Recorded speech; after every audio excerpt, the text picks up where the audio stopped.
Let me now share about what we know about this novel coronavirus.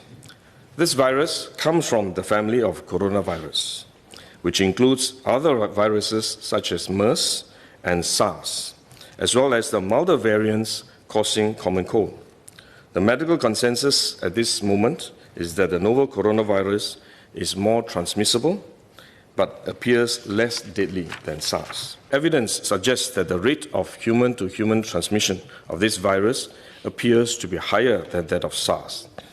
For now, the evidence also suggests that transmission is mostly via droplets. What this means is that the virus is carried within droplets emitted from an infected person over a short distance, such as when a person coughs or sneezes. If these droplets come into contact with the eyes, nose, or mouth of an individual, directly or indirectly through hands that have come into contact with these droplets, the individual may become infected. To clarify, there is no evidence currently to suggest that the virus is airborne. There are other viruses, such as the chickenpox, which can easily be transported via air currents and do not require droplets to contact the eyes or nose. The novel coronavirus is not in this category of viruses. The novel coronavirus could also transmit through surface contact. Let me explain. When a person sneezes or coughs, the droplets fall onto the surfaces of tables and chairs, and the virus may remain alive for up to a few days.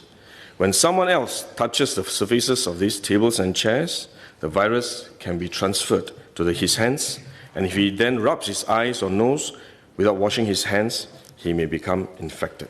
So we should wash our hands. This is also why we only quarantine the close contacts of confirmed cases. For more transient contacts, such as individuals that the confirmed cases may have walked past in malls or hotels, the risk of transmission is low. For coronavirus generally, the person is most infectious when he is displaying symptoms, or what you call symptomatic. And this is likely to be the case for the novel coronavirus as well. There is evidence of limited spread from a person without symptoms during the incubation period.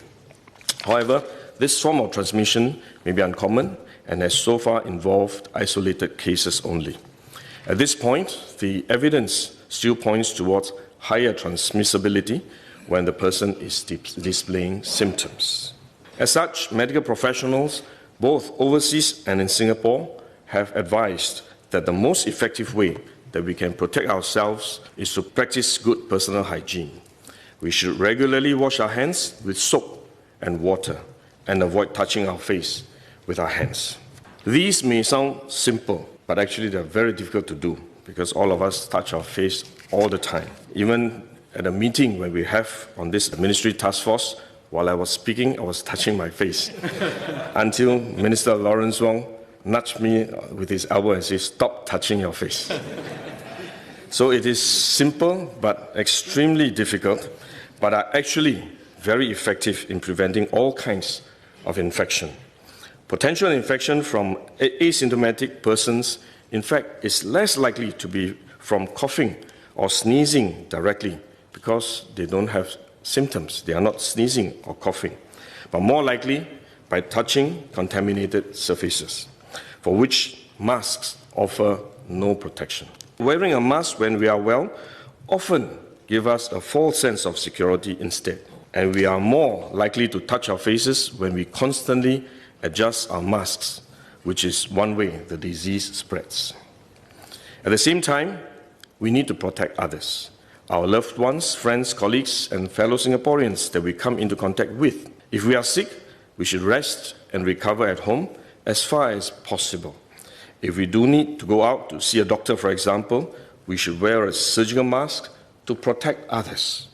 So this is when mask is needed, when we are unwell and have to go out.